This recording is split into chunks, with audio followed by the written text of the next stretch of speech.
វាត្រូវហើយមិនថាគាត់ក្រអឺក្រទមប៉ុណ្ណាទេប៉ុន្តែគាត់នៅតែជាបរិវ័យក្មេងនិងខ្ពស់ហើយនឹងសង្ហា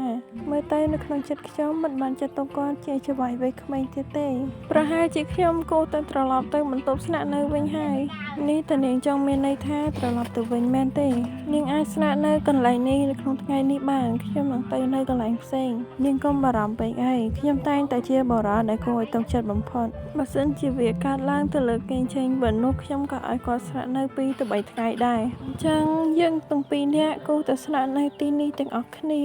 ខ្ញុំគិតថាវាគ្មានជម្រើសទៀតនោះទេបើដូច្នេះយើងមិនមើលរឿងទៅមានទូរទស្សន៍នាទីនេះជ្រើសរើសរឿងនៅនាងចូលចិត្តមើលទៅដូចជាយើងក៏ត្រូវញ៉ាំបាយជាមួយគ្នានៅថ្ងៃស្អែកដែរខ្ញុំមិនមកញ៉ាំអាហារនៅពេលថ្ងៃវិញទេខ្ញុំមានកម្រងចង់ទៅទិញអីវ៉ាន់ជាមួយនៅដងសាន់តែយើងគួរតែញ៉ាំអាហារពេលល្ងាចជាមួយគ្នានេះតែខ្ញុំមើលច្រឡំហេតុអ្វីបានជាគាត់មើលទៅដូចជារឿងសប្បាយចិត្តបន្តិចបន្ទាប់ពីឮថាយើងនឹងញ៉ាំអាហារជាមួយគ្នានេះតើនាងកំពុងតែគិតអីមើលទៅគាត់ដូចជាមិនសប្បាយចិត្តនោះទេមិនបានជាពិបាកទាយម្លេះចិត្តរបស់គេនេះដៃរបស់គាត់នេះខ្ញុំមិនបានយកចិត្តទុកដាក់នៅការពីមុននោះទេតែដោយហេតុផលដែលចម្លែកមួយចំនួនខ្ញុំបានជាគិតអំពីវាហេតុអីបានជារឿងនេះកើតឡើងហើយចោលរឿងមួយនេះតើនាងធ្លាប់មើលវាពីមុនមកទេខ្ញុំធ្លាប់មើលជាមួយនឹងអ្នកណាខ្ញុំធ្លាប់មើលជាមួយនឹងសែនលីយ៉ាងនិងដងសិននៅពេលដែលខ្ញុំផ្លាស់មកទីនេះលើកដំបូងហើយខ្ញុំមិនប្រកាន់ទេបើសិនជាមើលម្ដងទៀតបើសិនជាលោកចង់តើវាល្អមើលដែរទេមែនហើយវានិយាយអំពីក្មេងប្រុសម្នាក់ដែលមាន system ដែលធ្វើដំណើរផ្សងព្រេងដើម្បីក្លាយទៅជាមនុស្សពិតវាពិតជាគួរឲ្យរំជើបចិត្តណាស់ហើយខ្ញុំមានអារម្មណ៍ថាអស់កម្លាំងហើយឥឡូវនេះខ្ញុំដឹងថាខ្ញុំមិនគួរខឹងរឿងទាំងនេះទេប៉ុន្តែខ្ញុំច្រណែនហើយខ្ញុំច្រណែនដែលពួកគេបានរៀបការដោយការរៀបចំយ៉ាងល្អហើយម៉ាតូចធ្លាប់ចូលចិត្តសេនលីយ៉ាងតែយើងលែងមើលវាទៀតហើយឬយើងចាំមើលវាថ្ងៃក្រោយទៅនេះគឺជាបន្ទប់ទទួលភ្ញៀវហើយក៏មានបន្ទប់ទឹកផ្ទាល់ខ្លួនផងដែរឆាប់ចូលទៅសម្រាប់ទៅអញ្ចឹងព្រះត្រីសួស្ដីលោកម្ចាស់វ័យក្មេងហ្វព្រះត្រីសួស្ដីហើយខ្ញុំតែងតែចង់សួរថាតើនាងនៅតែចូលចិត្តសេនលីយ៉ាងទៀតទេតែខ្ញុំខ្លាចថាខ្ញុំមិនចូលចិត្តចម្លើយដែលខ្ញុំនឹងបាននេះកុំប្រាប់ខ្ញុំឲ្យសោះថាបុរសក៏មានពេលសំខាន់ប្រចាំខែដែរស្អីឯងពងនិយាយអំពីអីគេខ្ញុំនឹងហ្វយយ៉ាន់ស៊ីបានទៅមើលរឿងហើយមួយផ្លែក្រោយមកគាត់ក៏និយាយថាគាត់ហត់នឿយហើយក៏ជប់មើលរឿងទៅនេះតែគាត់ស្អប់ខ្ញុំមែនទេឬមួយក៏គាត់បាត់បង់ចំណាប់អារម្មណ៍នៅពេលដែលខ្ញុំនិយាយពីសែនលីយ៉ាងនិងដងសិនប៉ុន្តែខ្ញុំប្រាប់គាត់ពីមិត្តចាស់របស់ខ្ញុំរឿងមួយក៏គាត់ស្ដាយក្រោយដែលទទួលខ្ញុំជាមនុស្សរបស់គាត់នៅថ្មីនេះក៏ទទួលកុំឲ្យខ្ញុំហៅគាត់ថាជាចវាយហើយតើគាត់អញក្រឡាពាក្យសម្ដីបានដោយរបៀបណាក្នុងការទទួលយកអ្នកក្រៅបង្គាប់ម្នាក់និយាយតាមត្រង់ទៅថាគាត់ពិតជាបរិសុទ្ធមែនទេ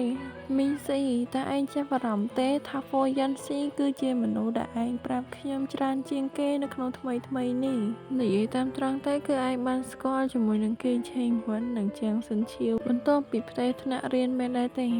តែមើលទៅដូចជាមានតែហ្វូយ៉ាន់ស៊ីទេដែលឯងនិយាយប្រាប់ខ្ញុំច្រើនជាងគេបើសិនជាឯងមិនជឿខ្ញុំទេឯងអាចឆែកមើលប្រវត្តិជជែកបានណា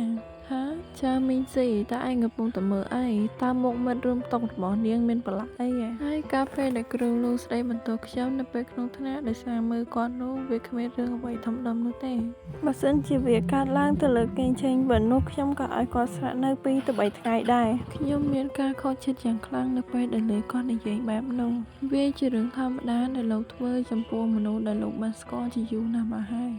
ខ្ញុំគ្រាន់តែមកយកក្រមាដែលខ្ញុំដាក់ចូលកាបូបនាងកាលពីម្សិលមិញប៉ុណ្ណោះវាគឺថ្លៃខ្លាំងណាស់នៅពេលដែលគាត់និយាយថាត្រឹមតែមកយកក្រមាប៉ុណ្ណោះមិនមានបំណងយកអាហារពេលព្រឹកមកឲ្យខ្ញុំទេហើយខ្ញុំមានអារម្មណ៍ថាដូចជាមានទឹកត្រជាក់ចាក់ដាក់អញ្ចឹងហេតុអីបានជាខ្ញុំមានការប្រែប្រួលអារម្មណ៍បែបនេះតើមានរឿងអ្វីកើតឡើងចំពោះខ្ញុំនៅពេលយប់គឺពិតជាពិបាកទ្រាំណាស់ខ្ញុំបានឆ្លងកាត់សុបិនអាក្រក់ដែលគឺថាម៉ាស់តូចចូលចិត្តខ្ញុំតែចៅមីងស៊ីមិនចូលចិត្តខ្ញុំទៀតទេដូច្នេះសុបិនអាក្រក់បានត្រឡប់មកវិញហើយ បងស៊ីតើបងកំពុងធ្វើអ្វីហើយតើបងបានអនុវត្តគម្រោងដែលខ្ញុំប្រាប់បងឲ្យទៅញ៉ាំអាហារក្រោមពន្លឺភ្លើងទៀននោះដែរទេហើយការជជែកជាក្រុមនេះជាអ្វីទៅបងស៊ីមិនមែនព្រោះថាចៅមីងស៊ីមិនចូលចិត្តបងឥឡូវនេះក៏មិនប្រកាសថាអនាគតនាងមិនចូលចិត្តដែរណែចៅសិនឈាវតើឯងគិតអញ្ចឹងដែរទេតែខ្ញុំគិតថាសែនលីយ៉ែនិងចៅមីងស៊ីគឺជាមនុស្សដែលប្រភេទពីរផ្សេងគ្នាហើយភាគរយដែលលួចមិត្តស្រីរបស់អ្នកដទៃបានគឺភាគរយខ្ពស់ណាស់បងស៊ីតើបងគួរទៅលាបសក់ខ្មៅដូចជាសែនលីយ៉ែល្អដែរទេហើយការលាបសក់ខ្មៅដូចគ្នានោះវាគ្មានប្រយោជន៍ទេបុគ្គលិកលក្ខណៈរបស់ពួកគេគឺខុសគ្នាឆ្ងាយណាស់ណែមិនបានជាឯងកើតហួសហេតុម្ល៉េះចៅមីងស៊ីគឺជាអ្នកបបួលខ្ញុំទៅមើលរឿងនៅថ្ងៃនេះណានាងគ្រាន់តែបបួលឯងទៅមើលរឿងដើម្បីកុំឲ្យមានភាពឆ្កំឆ្កងពេកមែនដែរទេវាហាក់ដូចជាម៉ាតូចធ្វើបែបនេះដើម្បីកាត់បន្ថយភាពឆ្កំឆ្កងហើយលើពីនេះទៀតខ្ញុំបានជ្រើសរើសដល់ចៃដន្យប៉ះចំរឿងដែលនាងធ្លាប់មើលជាមួយនឹងសែនលីយ៉ែអូចឹងសិនឈើដូចជានិយាយត្រូវពេកហើយនេះតាហ្វូយ៉ាន់ស៊ីងើបហើយទៅទិញអាហារពេលព្រឹកទើបទៅដេកវិញមែនដែរទេជាវាយវៃក្មេងហ្វ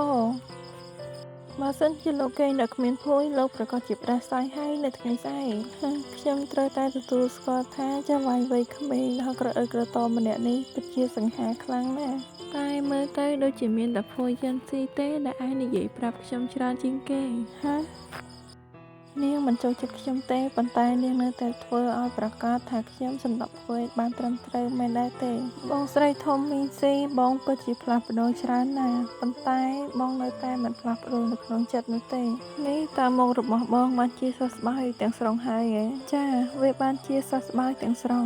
ដើមឈើទាំង4របស់ខ្ញុំស្មើនឹងដើមផ្កាចំនួន200វាពិតជាលូតលាស់ល្អខ្លាំងណាស់វាជិតដល់ថ្ងៃកំណើតរបស់ហ្វូយ៉ាន់ស៊ីហើយខ្ញុំគិតថាគួរតែអំណោយដ៏ល្អមួយសម្រាប់គាត់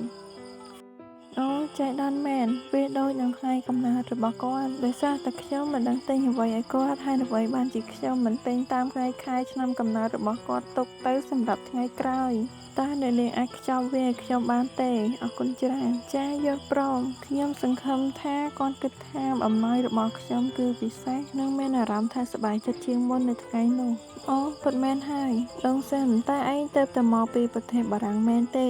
ឯងប្រហែលជាអានអ្វីដែលនៅលើនេះបានហើយខ្ញុំមិនប្រកាសទេខ្ញុំអាចយល់ត្រឹមតែពី3ម៉ាត់ប៉ុណ្ណោះថ្នាំនេះណែនាំពីការប្រើប្រាស់ក្នុងការគេងមិនលក់រ៉ាំរ៉ៃនិងជំងឺផ្សេងទៀតវាបច្ចេកទេសពេកតែក៏ទៅសួរទៅលើគ្រូពេទ្យនេះមិនមែនជាវីតាមីនទេឬគេងមិនលក់តើហេតុអ្វីបានជាហ្វយ៉ាន់ស៊ីមានជំងឺគេងមិនលក់ដូច្នេះស្នាមស្នាមដែលបានលេចឡើងនៅលើខ្លួនរបស់គាត់នោះគឺតើមានអីខុសវាគ្មានអ្វីទេតែឯងលើកជាទិញអីវ៉ាន់ច្រើនពេកហើយតើពួកយើងទៅផ្ទះទៅយល់ព្រមខ្ញុំនឹងទៅហៅម៉ាក់ខ្ញុំសុំទោសមីងស៊ីខ្ញុំបានឃើញរោគសរសើរច្រើនណាស់ដូច្នេះខ្ញុំមិនអាចខត់ចិត្តខ្លួនឯងក្នុងការទិញឲ្យឯងនោះទេមីងដងខ្ញុំក៏ពិតជាមិនត្រូវការរបស់ទាំងនេះទេឯងមិនអនុញ្ញាតឲ្យបដិសេធនោះទេតើពួកយើងទៅផ្ទះវិញម៉ាក់នោះមិនមែនជាកូនស្រីរបស់អ្នកទេឬហេតុអ្វីបានជានាងទិញដំណឹងជាមួយនឹងគ្រួសារផ្សេងបែបនេះរឿងនេះមិនអាចកាត់ឡើងទៀតទេខ្ញុំត្រូវតែយកមីងស៊ីត្រឡប់មកវិញនាងគឺជាកូនស្រីរបស់ខ្ញុំលោកម្ចាស់វ័យក្មេងពោតែលោកចង់កាត់សក់ខ្លីទេស្ទើរខ្លីជាងនេះកាន់តែធ្វើឲ្យលោកមើលទៅរស់រវើកលាបវាឲ្យខ្មៅលាបពណ៌ខ្មៅមែនទេលោកមិនដែលចង់លាបពណ៌ខ្មៅពីមុននោះឡើយហើយកុំឲ្យខ្ញុំឃើញឯងដែលមានសក់ខ្មៅអីមិនថាឯងលាបសក់ខ្មៅយ៉ាងណាក៏ដោយទោះបីជាឯងមើលទៅដូចជាបងប្រុសរបស់ឯងយ៉ាងណាក៏ឯងមិនអាចជំនួសគេបានដែរបើសិនជាខ្ញុំលាបសក់ពណ៌ខ្មៅនោះខ្ញុំមើលទៅដូចជាបងប្រុសរបស់ខ្ញុំលោកតានិងម្ដាយនឹងមិនព្រមទទួលយកខ្ញុំឡើយតែចៅមីងស៊ីប្រកាសជាចូលចិត្តពណ៌នេះណាស់វាគ្រប់គ្រាន់ហើយក្នុងការនិយាយឆាប់លាបវាពណ៌ខ្មៅទៅខ្ញុំពិតជាសង្ឃឹមណាស់ថាខ្ញុំនឹងអាចត្រឡប់ទៅកាន់សុបិនដែលបញ្ឆោតខ្ញុំនោះវិញ